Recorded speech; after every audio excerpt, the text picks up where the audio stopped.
I often see founders fumbling with the one-to-one meeting.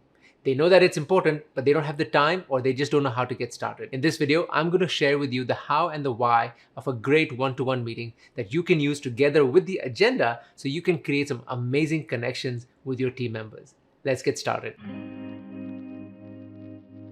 Hi and welcome to the Elevated Entrepreneur YouTube channel. If you're new here, my name is Dhiren Bhatia and I'm the host of the Elevated Entrepreneur podcast and this YouTube channel here where I help founders and entrepreneurs of coaching and consulting businesses implement winning habits to elevate productivity, mindset, and eventually profits so they can quit the hustle game. Today's video is all about one-to-one meetings and how to go about doing them. So let's get going. Before we get into the actual meeting format and agenda and some of the things that I want you to keep in mind, I want to address some of the most frequently asked questions that I see all the time. The first question and the biggest one is, what on earth is a one-to-one meeting? Now, you may have already heard about a one-to-one meeting in your own careers. A one-to-one meeting really is a management tool that some of the best leaders in the world have used to create amazing connections with their team members. You have a mission that you want to accomplish with your company, and no better people to help you than your very own team members. And this management tool, this meeting, is the best place that you can create that connection and share your passion and vision with your team members so they are aligned together with you. It's a way to create a human-to-human connection, eliminate roadblocks,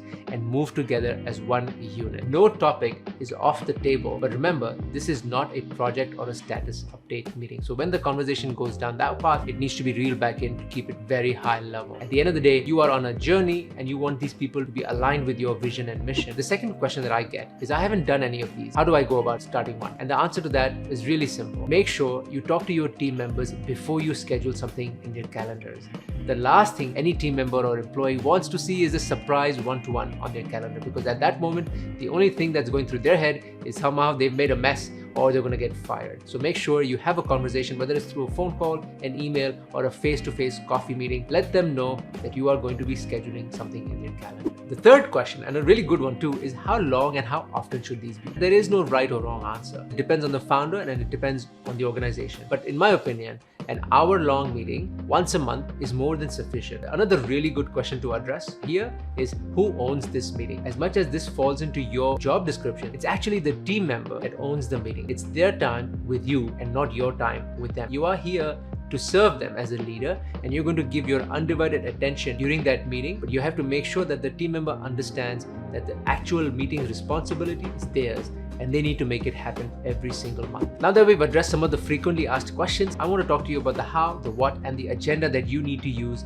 in your one-to-one meeting. And I'm going to divide this into three different sections: the before the meeting section, the during the meeting section, and the after the meeting section. Let's get going with the before the meeting section. The most important tip in this one is, make sure you schedule the meeting. Don't let them run ad hoc. Don't show up one fine day and say, hey, it's time for a one-to-one. Make sure these are scheduled and they are on a consistent timeline. They are happening every single time without fail. Remember to create a recurring event in your and your team members' calendars so that they know exactly when the meeting is about to happen. It's also very important that the agenda be shared before the meeting. Nobody likes a last-minute surprise, and I'm sure you as the founder don't want to be sandboxed into a meeting which you didn't see coming. So it's important that both you and the team member have this understanding that the agenda will be shared ahead of the call. A pro tip: share the meeting agenda inside the calendar invite. This could be a simple Word document, a Google Docs, or even a Microsoft Excel file. You can embed that directly into the calendar invite and keep that as a running tally for every meeting. Another good tool is what we use over at Cloudscape. It's a meeting tool called Hugo. Hugo works as an extension and is a great way to capture meeting notes and store them in one place. The third and the most important one in this section is for you to remember to create a psychologically safe space.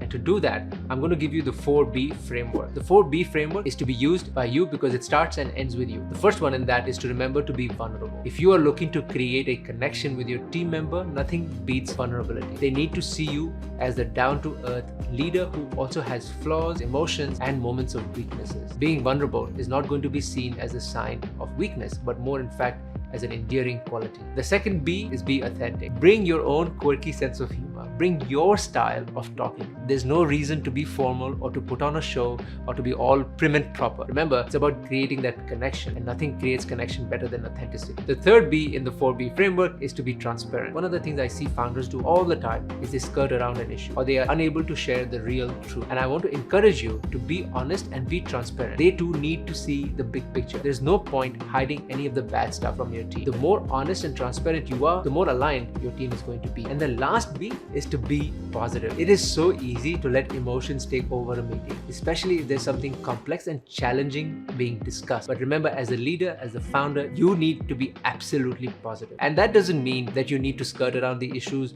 or you need to sugarcoat something unnecessarily. Coming from a place of positivity is going to help get the message delivered easily and much more understandably. Oftentimes, a one-to-one meeting can get derailed very quickly because either one of the two parties have lost tempers, they've lost check of their emotion, and now the meeting is not functioning as it should be. So remember to stay positive throughout the meeting. Now let's talk about during the meeting. What needs to happen during the meeting? And the first and the most important one is start on time. This is one of the most underrated things that happen in a one-to-one meeting, but yet the most important. It is super critical that you start your meeting on time. You create that as a consistent habit for you and your team member. If one of you is going to be late, inculcate that culture of letting each other know about why you're late and how long you're going to be late by. But make sure this doesn't happen on a regular basis. If that is something you see happening every time, feel free to change the time of the meeting. I may sound like a broken record, but it's really important to mention start with positivity. Starting with positivity and asking your team member to start the discussion with a win is going to help them reframe any emotional baggage you're bringing to this conversation. Ask them to share something that's a positive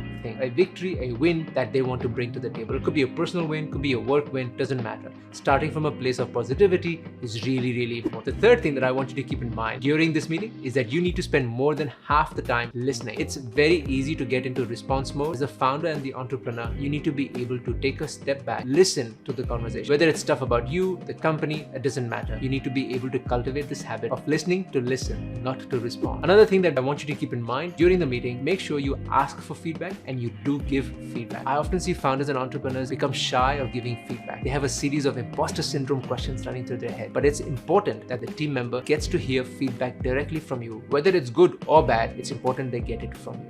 And a good tip for feedback is to use the sandwich model. Start with something they did right, something they did really well, something they could do better, and something they can focus on for the next time. That's a good tip to remember if you're giving feedback. If you feel like you can, ask for feedback. Ask the team member how you as the founder and entrepreneur can help them. What can you do better to make their job an easier and better job? Finally, in this section, I want to leave you with one more tip. I want to say this, that some meetings like these can very easily get slow and low on energy. And it's your job to make sure you pump that energy back into that meeting and you bring a meeting to the close on a high note. Whether it's by sharing a joke, a high five, a series of claps, it doesn't really matter. Make sure you always end on a high note. And now let's talk about the third and the final section, and that is after the meeting. There's two things that I want you to remember in this section. Firstly, and the most important one, send a link to the meeting notes document. If you haven't already embedded this into the calendar invite, share this with them through an email or even a WhatsApp message and document the minutes of meeting so that they can see clearly what was discussed, any action items, any tasks. Very importantly, if there were any issues that were discussed during the meeting, if someone has said that they will take care of that, make sure there is some level of task associated with that in your task management system, whether it's email, Slack, or WhatsApp.